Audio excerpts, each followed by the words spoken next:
جنگ جمل کی نوبت آ گئی. جب بیعت ہونے لگی تو سب سے پہلے بیعت کی حضرت طلحہ نے.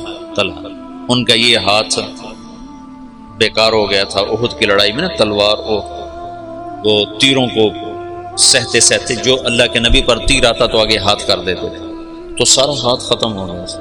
وہ الٹے ہاتھ سے لڑتے تھے. اس کے بعد تو انہوں نے جب بیعت کی نا تو ایک آدمی نے کہا او ہو یہ بیعت تو ٹھیک نہ ہوگی. وہ بیکار ہاتھ سے کی نا تو انہوں نے فال لی اس سے. اللہ کے نبی بھی فال لیتے تھے. کَإِنَّ هَذِهِ الْبَيْعَةَ لَا تَتِمُّ، یہ کام سرے نہیں چڑھے گا. 4 سال دکھ سہتے سہتے آخر شہید ہو. اتنے دکھی ہو گئے تھے آخری دنوں میں حضرت علی کہ اپنی یوں داڑھی پکڑ کے کہتے تو کب رنگین ہو، تو کب رنگین ہو. کیونکہ اللہ کے نبی نے کہا تھا علی تو اس وقت تک نہیں مر سکتا جب تک تیری داڑھی تیرے خون سے رنگین نہ ہو جائے، تیرے سر کے خون سے رنگین نہ ہو جائے. اور صالح علیہ السلام کی اونٹنی کا قاتل اشقا تھا. میری امت کا اشقا وہ ہوگا جو تجھے قتل کرے گا. تو پھر ایسے داڑھی کو پکڑ کر کہتے تو کب رنگین ہو. پھر کہتے وہ اشقا کدھر ہے، وہ اشقا کدھر ہے، وہ آتا کیوں نہیں، وہ کدھر ہے. اتنے دکھی ہو گئے تھے. بے وفائی، لوگوں کی جفا.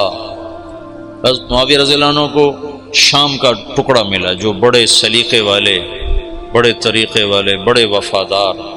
اور حضرت علی رضی اللہ عنہ کو کا امتحان بڑا تھا، بڑوں کے امتحان بھی بڑے. ان کو عراق ملا جہاں کے لوگ منافقانہ عادات اور ہر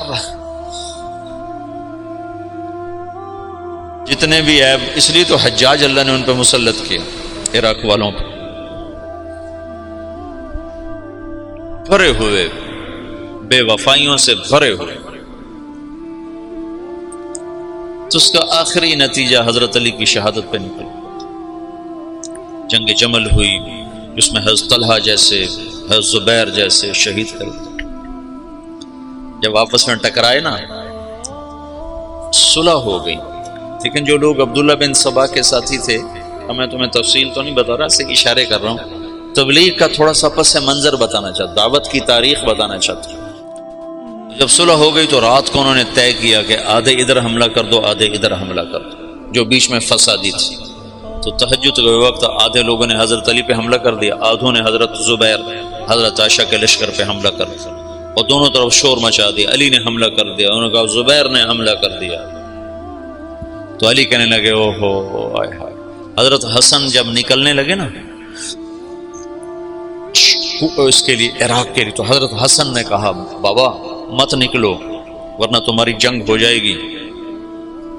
کہا میرے ہوتے ہوئے کیسے ہوگی؟ کہا ہو جائے گی دیکھ لینا، نہ جا، مدینہ نہ چھوڑ، مدینہ نہ چھوڑ. تقدیر غالب آئی.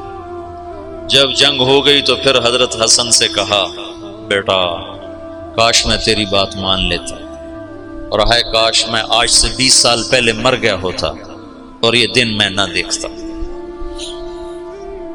چھوڑ گئی جنگ. پھر جب تلواریں چنگاریاں برسانے لگیں تو حضرت علی نے زور سے آواز لگائی این زبیر بن العوام. زبیر نے کہا میں ہوں، کہ میرے سامنے آ. اللہ اکبر، 10 مبشرہ آمنے سامنے. تو کہا تمہیں وہ دن یاد ہے جب تو اور میں مسجد میں اکٹھے آئے تھے، ہاتھوں میں ہاتھ دیے پکڑے ہوئے لیے ہوئے تھے، اور اللہ کے نبی نے تم سے پوچھا تھا تمہیں علی سے محبت ہے؟ تو تم نے کہا تھا ہے. تو اللہ کے نبی نے کہا تھا ایک دن آئے گا تو اس کے خلاف تلوار اٹھائے گا اور تو اس وقت حق پہ نہیں ہوگا. کہا یاد ہے؟ ہاں یاد آ گیا. کہا تو میرے خلاف تلوار اٹھاتا. میں تلوار ایسے ڈالی، گھوڑے کو واپس موڑا. تو عبداللہ بن زبیر وہ روح رواں تھے لشکر عائشہ کی. کدھر جاتے ہو؟ کہاں جا رہے ہو؟ کہا وہ علی نے مجھے ایک بات یاد دلا دیا، میں واپس جا رہا ہوں، میں نہیں لڑوں گا. کہا ہمیں جنگ میں جھونک کے خود واپس جا رہے ہو؟ کہا میرے سامنے حق آ چکا ہے، اب میں ہاتھ نہیں اٹھا سکتا.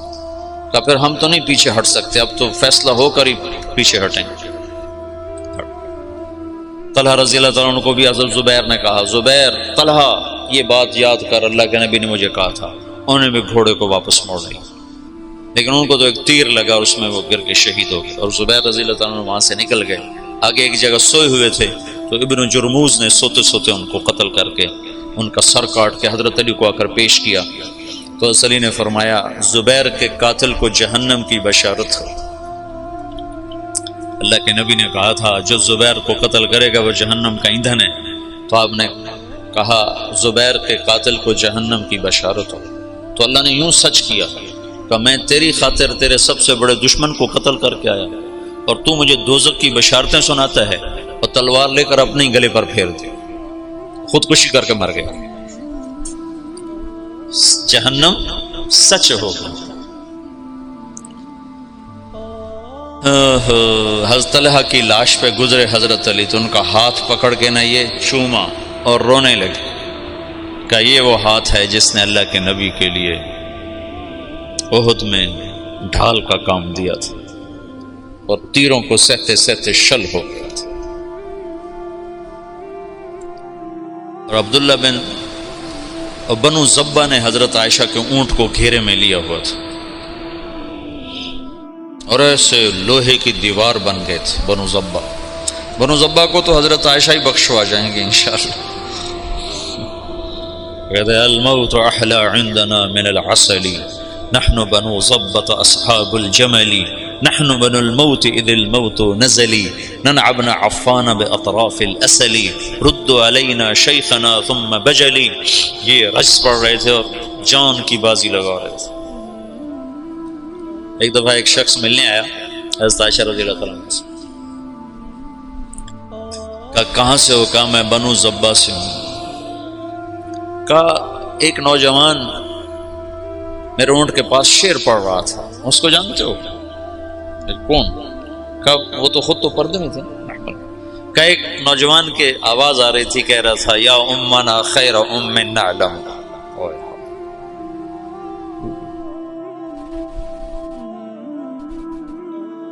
یا امنا خیر ام نعلم اما ترین کم شباب یکلم وتفتلی حامته والمعصم. تو وہ کہنے لگا جی وہ میرا سگا بھائی تھا. تو عائشہ روتے روتے روتے ساری چادر آنسوں سے تر کرتا. تو ایسے ایسے شاہ سوار اس دن شہید ہوئے جو اکیلے اکیلے ہزاروں پر بھاری تھے طرفین سے. پھر آخر میں عبداللہ بن زبیر رضی اللہ تعالیٰ عنہ نے حضرت عائشہ کے اونٹ کو پکڑا. پھر آخر تک وہ جمے ورنہ جو آتا تھا وہ قتل ہو جاتا یا وہ قتل ہو جاتا یا قاتل یا حملہ آور قتل ہو جاتا تھا. ایک دو بڑے شاہ سوار آمنے سامنے آئے دونوں ایک ایک ہزار پر بھاری تھے. ایک ادھر ایک کے ہاتھ میں حضرت عائشہ کا اونٹ دوسرا حضرت علی کی طرف سے. دونوں ایک دوسرے کے وار سے ایک وقت میں ختم ہو کے گر گئے.